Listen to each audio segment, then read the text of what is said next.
नदी का पानी लगातार बढ़ता जा रहा है और बारिश तो रुकने का नाम ही नहीं ले रही है। अगर ऐसा ही चलता रहा तो बहुत बड़ी समस्या हो जाएगी। भैया, क्या कोई तरीका नहीं है इस नदी के पानी को बढ़ने से रोकने का? हम इसे किस तरह रोक सकते हैं? बस अगर बारिश आना बंद हो गई तो ये खुद ब खुद नीचे उतर जाएगा। ये भादों का महीना है, इसमें बारिश ना होना ऐसा तो नामुमकिन है। हमें कुछ सोचना होगा, नहीं तो हमारे घर, खेत, बाग, बगीचे सब इस पानी में बह जाएंगे। शिवाय, अभिनव, अनिरुद्ध, राघव और आशीष ने गांव वालों से नदी के किनारे पत्थर लगाने को बोला। फिर सभी ने बड़े बड़े पत्थर उठाकर नदी के एक ओर पत्थर लगा दिए। इसके कुछ दिन बाद बारिश अभी भी लगातार हो रही थी। नदी का पानी लगातार बढ़ता जा रहा था। हे भगवान जी, पानी तो काफी ऊपर तक आ गया है। हमें जाकर अपने पतियों को बताना होगा। सही कह रही हो प्रगति, ये पानी कभी भी जमीन पर आ सकता है। प्रगति और साक्षी दोनों दौड़कर वापस अपने लकड़ी के बने घर में पहुंचे। राघव जी, पत्थर लगाने के बाद भी काफी ऊपर आ चुका है पानी। हमें जल्दी ही कुछ करना होगा। प्रगति को गहराया हुआ देखकर 5 बेटे और गांव के कुछ आदमी नदी को देखने गए। नदी का पानी बिल्कुल मटमैला और काफी तेज रफ्तार से चल रहा था। सभी गांव वालों से कहो कि जल्दी से अपना जरूरी सामान ले ले और इस जगह को जल्दी से खाली कर दे, वरना ये नदी हम सबको ले डूबेगी। 5 बेटों ने सभी को इस बारे में खबर दी और फिर सभी ने अपना सामान जल्दी जल्दी बांधना शुरू कर दिया। उन्होंने अपने खेतों से कुछ सब्जियां भी ले ली और कुछ उनके पालतू जानवर जैसे गाय, भैंस, बकरी सभी को अपने साथ लेकर वहां से निकलने को तैयार हुए। उन लोगों का वो छोटा सा गांव पहाड़ों के बीच बसा हुआ था, इसलिए वहां दूर दूर तक बसावट नहीं थी। सभी लोगों ने बेबस होकर पहाड़ों की तरफ ही चलना शुरू कर दिया। हम सबको ऊपर की तरफ जाना होगा, नीचे बाढ़ के आने का खतरा है। लेकिन शिवाय जी, हम बड़े बूढ़ों और जानवरों को ऊपर कैसे लेकर जाएंगे? हम उन्हें अपने सहारे से ऊपर चढ़ाएंगे। माँ, सबसे पहले आप आइए। नहीं बेटा, मुझे बहुत डर लगता है। माँ, बात को समझिए। हमें समय रहते आप सभी को ऊपर की तरफ चढ़ाना होगा, उसके बाद ही हम चढ़ पाएंगे। और अगर हमने ऐसा नहीं किया तो हम बाढ़ के पानी में बह भी सकते हैं। इस पर सभी काफी घबरा गए। 5 बेटों और कुछ आदमियों ने मिलकर पहले बूढ़ों को ऊपर की तरफ चढ़ाया, जहां पहाड़ में एक छोटी सी जगह बनी हुई थी। और फिर जब बेटों के चढ़ने की बारी आई तब तक नदी का पानी बाहर आ गया। पानी में लगातार लहरें उठने लगी और वो बड़ी ही तीव्र गति से उनकी तरफ बढ़ रहा था। भैया जल्दी कीजिए। अभिनव बेटा, राघव, अपने भाई की मदद कर। 5 बेटे एक दूसरे का हाथ पकड़कर सहारा लेते हुए समय रहते उस छोटी चट्टान पर चढ़ गए। उनके ऊपर चढ़ने की पानी की एक तेज और बड़ी लहर उस चट्टान से टकराई, जिससे कुछ गाय और बकरियां उसमें बह गई। हे भगवान, हमारी गैया। शिवाय, अभिनव, देखो हमारी गाय और बकरी पानी में बह गई, कुछ करो। 5 बेटों ने गाय और बकरी को बचाने के लिए छोटी छोटी चट्टानों पर कुड़कर उन तक पहुंचने की कोशिश की। अनिरुद्ध के हाथ में एक बकरी का पैर आ गया और उसने उसे पानी से खींच लिया, लेकिन बाकी सारी गाय बकरियां पहुंच से दूर जा चुकी थी। हे भगवान, ये क्या हो गया? हमसे तो एक ही झटके में सब कुछ छिन गया। हमारा घर, खेत, बाग, हमारे पालतू जानवर भी। अब हम कहाँ जाएंगे? आप रोइए मत माँ जी, सब ठीक हो जाएगा। सभी गांव वाले उस पहाड़ की ओट में उस छोटी चट्टान पर बेबस होकर बैठे हुए थे। तूफान इतना बढ़ गया था कि वहां भी बारिश की ठंडी बूंदें उनके शरीर पर पड़ रही थी, लेकिन उन्हें इस बात की परवाह बिल्कुल नहीं थी, क्योंकि आसमान से ज्यादा आज उनकी आंखें बरस रही थी। सभी सावधान हो जाइए, मुझे लगता है कि हमें यहाँ से भी निकलना होगा। पानी का स्तर बढ़ता जा रहा है। सभी गांव वालों ने बात मानकर पहाड़ों के बीच चलना शुरू किया। काफी देर तक चलते चलते वो काफी ऊपर आ गए, लेकिन अभी तक उन्होंने ठहरने की कोई भी ठीक जगह नहीं मिली थी। अरे और कितना चलना होगा इस बूढ़ी औरत के शरीर में? अब और चलने की क्षमता नहीं है। माँ जी, आप मेरी पीठ पर आ जाइए, आपको चलने की कोई जरूरत नहीं है। अभिनव ने वंदना को अपनी पीठ पर लिया और फिर दोबारा चलना शुरू किया। चलते चलते वो लोग काफी ऊंचाई पर आ चुके थे, जहाँ एक साइड सिर्फ खाई थी। संभाल कर, सभी एक दूसरे को पीछे से पकड़ कर चलो। तभी एक दूसरे को पीछे से पकड़कर चलने लगे। जमीन पर बारिश की वजह से काफी फिसलन थी। ऐसे में अभिनव ने बूढ़ी और वंदना को अपनी पीठ पर लिया था, जिसके कारण उसका पैर फिसल गया। लेकिन खुशकिस्मती से आसपास के लोगों ने तुरंत ध्यान देकर अभिनव और वंदना को खाई में गिरने से बचा लिया। अभिनव, काकी को नीचे उतारकर इनका हाथ पकड़कर चलो। यहाँ हमें हर एक कदम बहुत ही बड़ी सावधानी से रखना होगा, जरा सी गलती से हमारी जान जा सकती है। लोगों ने फिर और ज्यादा सावधानी से चलना शुरू किया। चलते चलते वो एक ऐसी जगह पर पहुंच गए जो उन्होंने पहले कभी नहीं देखी थी। ये क्या? इन पहाड़ों पर तो खाली जमीन भी पड़ी हुई है और यहाँ कितने सारे पेड़ हैं। ये एक और जमीन है जो ऊंचाई पर बनी है, जिसकी वजह से ये 2 भागों में बटी हुई है। और देखो, वहाँ थोड़ी दूर पर एक नदी भी बह रही है। सभी गांव वालों ने देखा कि पहाड़ पर दो जमीनें आमने सामने थी। वहां उनके बीच में एक खाई थी। नदी से बहता पानी जगह जगह पत्थरों से टकराकर नीचे खाई में गिर रहा था। नीचे का पानी तो बाढ़ की वजह से काफी गंदा हो चुका है, लेकिन ये पानी काफी साफ है। हम इसे पीने के काम में ले सकते हैं। सभी ने उस नदी से पानी पिया और अपने हाथ, मुंह और पैरों को धोया। उसके बाद सभी वहां आराम करने बैठ गए। बहुओं ने वहीं पेड़ों से लकड़ी तोड़कर आग जलाई और उस पर सभी के लिए खाना बनाया। क्या हम इस जगह पर अपना बसेरा नहीं कर सकते? ये जगह तो काफी अच्छी है। नहीं माँ, हम यहाँ नहीं रह सकते। हम कुछ दिन यहाँ बिता सकते हैं, और वो भी किस्मत की बात होगी। एक तो ये जंगल बहुत ऊंचाई पर है, लगभग 6 मंजिल की ऊंचाई पर। ऊपर से पहाड़ के ऐसे इलाके में अक्सर भूस्खलन होता रहता है। हाँ भैया, ठीक कह रहे हैं। पहाड़ के इन हिस्सों में लोग रोड बनाते हैं, लेकिन यहाँ कोई रोड नहीं है, इसलिए ये जगह खाली पड़ी हुई है। दोनों भाइयों के समझाने पर गांव वालों को सारी बात समझ में आ गई। उन्होंने वहां खाना खाया, पानी पिया और कुछ देर आराम किया, लेकिन उनके मन में भूस्खलन होने का डर बना हुआ था। सूरज ढल रहा था, शाम होने वाली थी। अचानक ही जमीन में हलचल शुरू हो गई। भाभी, मुझे चक्कर आ रहे हैं। यहाँ पर जमीन सच में हिल रही है। अरे नहीं, जिसका डर था वही हो रहा है। जल्दी यहाँ से चलो। अचानक ही पहाड़ से छोटे पत्थर गिरने लगे। सभी गांव वाले अपनी जान बचाकर नीचे की ओर भागे। नीचे की जमीन तिरछी बनी हुई थी। उन्होंने धीरे धीरे उससे उतरना शुरू किया। उन्होंने देखा कि पहाड़ के अंदर छोटी छोटी गुफाएं बनी हुई थी। अपनी जान बचाते हुए सभी उन गुफाओं में चले गए। शुक्र है भगवान का कि यहाँ गुफाएं भी बनी हुई हैं, वरना हम सब मारे जाते। अच्छा हुआ कि हम सबने पहले ही ध्यान दे दिया, नहीं तो किसी की जान भी जा सकती थी। सभी देख रहे थे कि पत्थर अभी भी गिर रहे थे। ये सब देखकर सभी को बहुत डर लग रहा था। कुछ देर तक बड़े बड़े पत्थर उनकी गुफाओं के आगे से गिरते रहे। कुछ उनकी गुफाओं से टकरा भी रहे थे। अब मुझे नहीं लगता हम इससे आगे जा सकते हैं। अब जब तक बाढ़ का पानी उतर नहीं जाता तब तक हमें यहीं रहना होगा। लेकिन हम यहाँ रहेंगे कैसे? हाँ, यहाँ से बाहर की जमीन तिरछी है। हम कोशिश करें तो रह सकते हैं। उसके लिए हम अपने साथ जो सामान लेकर आए हैं, हमें उनकी मदद चाहिए होगी। अरविंद ने सभी गांव वालों को बता दिया कि अब उन्हें यहीं रहना होगा और इसके लिए इस जगह पर उन्हें काम करना होगा। गांव वाले भी इसके लिए राजी हो गए। चलो बेटा, अब हम सभी को इन पत्थरों को तोड़ना और काटना होगा। इसके लिए हमें कुछ लकड़ियों की भी जरूरत पड़ेगी, जिनके लिए हमें वापस ऊपर ही उस जमीन पर जाना होगा जहाँ पर पेड़ खड़े हुए थे। आप फिक्र न करें पिताजी, ये काम मैं और अभिनव भैया कर लेंगे।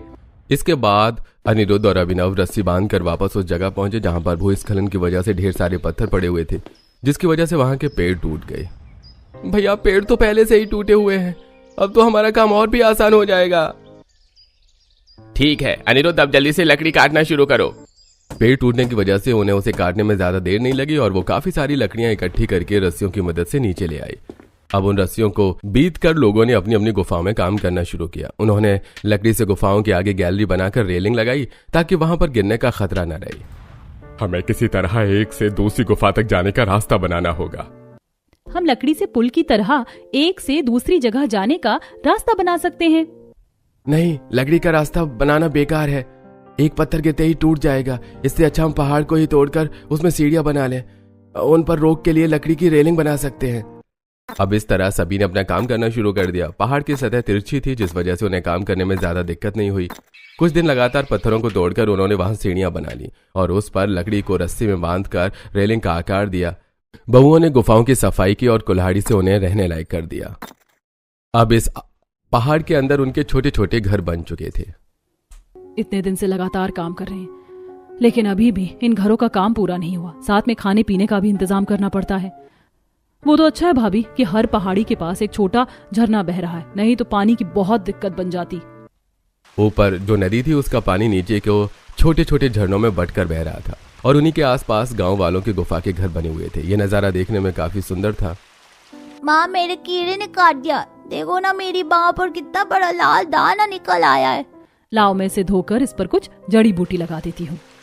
मंदिरा मनु को अपने साथ जीने पर लेकर गई जहां से एक छोटा झरना बह रहा था। मंदिरा ने मनु को बांह धुलाई और फिर उस पर कुछ जड़ी बूटी लगाई।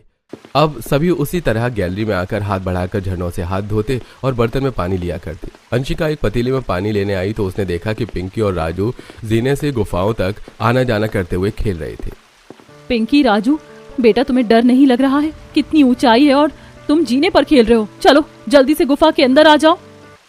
इन बच्चों को डर का आता पता भी नहीं है। यहाँ दूसरी गुफा तक जाने में मेरी रूह कांप जाती है। पीनी और राजू ने अंशिका की बात नहीं सुनी, बल्कि वो और ज्यादा तेज तेज दौड़कर खेलने लगे, जिससे लकड़ी से बनी रेलिंग अपनी जगह से सरक गई। अरे नहीं, मुझे बच्चों को लेकर आना होगा। अंशिका तेजी से बच्चों के पास दौड़ी और उन्हें वापस लेकर आई। तुम दोनों पागल हो गए हो क्या? पता है वो जगह कितनी खतरनाक है? वहां से गिर गए तो तुम्हें कोई नहीं बचा पाएगा। अंशिका के डांटने पर बच्चे घबरा गए और चुपचाप गुफा के घर में बैठ गए। थोड़ी ही देर में आसमान में काली घटा छा गई। हे भगवान, लगता है आज फिर आसमान जम के बरसने वाला है। आशा ने इतना कहा ही था कि तभी तेज बारिश शुरू हो गई। झरने अब दुगनी रफ्तार से बहने लगे, लेकिन वो लोग गुफा के घर में सुरक्षित थे। शाम होने तक बारिश रुकी और सभी ने अपनी गुफाओं में लकड़ियों की मशालें जलाकर उजाला किया। रात को सभी गुफा के आगे पर्दा डालकर सो गए, लेकिन अगली सुबह तेज आवाज से सभी की आंख खुल गई। हे भगवान, ये कैसी आवाजें आ रही हैं? मंदिरा बहू, जरा पर्दा हटाकर तो देख। मंदिरा ने पर्दा हटाया तो देखा कि बारिश होने की वजह से फिर से भूस्खलन हो रहा था। इस बार काफी बड़े बड़े पत्थर गुफाओं के सामने से गिर रहे थे, जिन्हें देखकर बच्चे खुश होकर उछलने लगे। वहीं सभी बड़े ये सब देखकर बहुत ज्यादा घबरा गए थे। एक बड़ा पत्थर अंशिका की गैलरी पर आ गिरा, जिससे रेलिंग के 2 टुकड़े होकर नीचे गिर गए। भगवान, ये क्या हो रहा है? मुझे बहुत डर लग रहा है। फिक्र मत करो अंशिका, ये कुछ नहीं है, हम दोबारा सब कुछ ठीक कर देंगे। इसी तरह भूस्खलन के बाद कई दिन गुजर गए और अब उनके पास खाने का सामान नहीं बचा था। सुनिए, आज तो घर में पकाने के लिए कुछ भी नहीं है, अब हम क्या करेंगे? ये तुम्हें हमें पहले बताना चाहिए था। अब तक तो हम किसी न किसी चीज का इंतजाम कर ही लेते, लेकिन सारा सामान खत्म होने के बाद तुम अब बता रही हो। यहाँ इतनी मुश्किल से समय कट रहा है कि कुछ याद ही नहीं रह पाता। अब हमारे पास कोई रास्ता नहीं है सिवाय नीचे जाने के। मैं सभी को इस बारे में बता देता हूँ। नीचे जाने का नाम सुनकर मंदिरा काफी हैरान हो गई। उसने शिवाय को रोकने की कोशिश की, लेकिन वो जानती थी कि अगर वो नीचे नहीं गई तो वो हमेशा के लिए यहीं फंस जाएंगे। शिवाय ने अपने चारों भाई और कुछ गांव के आदमियों को इकट्ठा किया। लेकिन भैया, हम नीचे जाएंगे कैसे? क्या हमें इतना लंबा और खतरनाक रास्ता फिर से पार करना पड़ेगा? और अगर कर भी लिया तो क्या फायदा, नीचे तो पानी भरा पड़ा है। इस बार हम जहाँ से आए हैं वहां से नहीं, बल्कि यहीं से नीचे जाएंगे। भैया, यहाँ से नीचे कैसे जाया जा सकता है? ये तो खाई है, भले ये और खाइयों से नीची है, लेकिन है तो खाई ही ना। और नीचे एक नदी है जिसका पानी अभी बहुत तेज चल रहा है। सबसे पहले हम एक लकड़ी की छोटी छोटी नाव बनाएंगे, उसके बाद रस्सियों की मदद से उन्हें नदी में उतारेंगे और फिर रस्सियों की मदद से ही हम नीचे जाएंगे। ये सुनने में किसी को आसान लग रहा हो, लेकिन ये बहुत खतरनाक है। हमें बहुत ज्यादा सावधानी से काम करना होगा। इसके बाद बिना देर लगाए सभी ने वापस पेड़ वाली जगह पर लकड़ियां काटकर छोटी छोटी नाव बनाई और फिर उन्हें रस्सियों से बांधकर नीचे उतारा। इस काम को करने में उन्हें 3 दिन लग गए, जिस बीच उन्होंने सिर्फ फल खाकर ही काम चलाई। उन्होंने पूरी 10 नाव बनाकर तैयार की और वो अब उनमें बैठकर निकलने के लिए तैयार थे। ऊपर से उनकी माँ, पिता, पत्नी और बच्चे उन्हें देख रहे थे।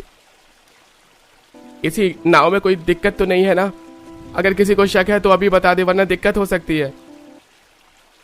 सभी ने इससे इनकार कर दिया और फिर धीरे धीरे एक नाव में 2 लोग बैठकर शहर की तरफ चल पड़े। हे भगवान, मेरे बेटों की रक्षा करना, उन्हें सुरक्षित घर वापस ले आना, बस इससे ज्यादा हमें कुछ नहीं चाहिए। उन सबकी माँ और पत्नियां उनके लिए प्रार्थना कर रही थी। मन्नू, पिंकी, देखो तो जरा हमारी बालकनी में कितना बड़ा पत्थर गिरा हुआ है। चलो इसे उठाकर फेंक देते हैं। जब सभी आंखें बंद करके प्रार्थना कर रहे थे, तब तीनों बच्चों ने उस पत्थर को उठाकर नीचे फेंका, जिससे वो पत्थर सीधा एक मधुमक्खियों के छत्ते पर जा गिरा।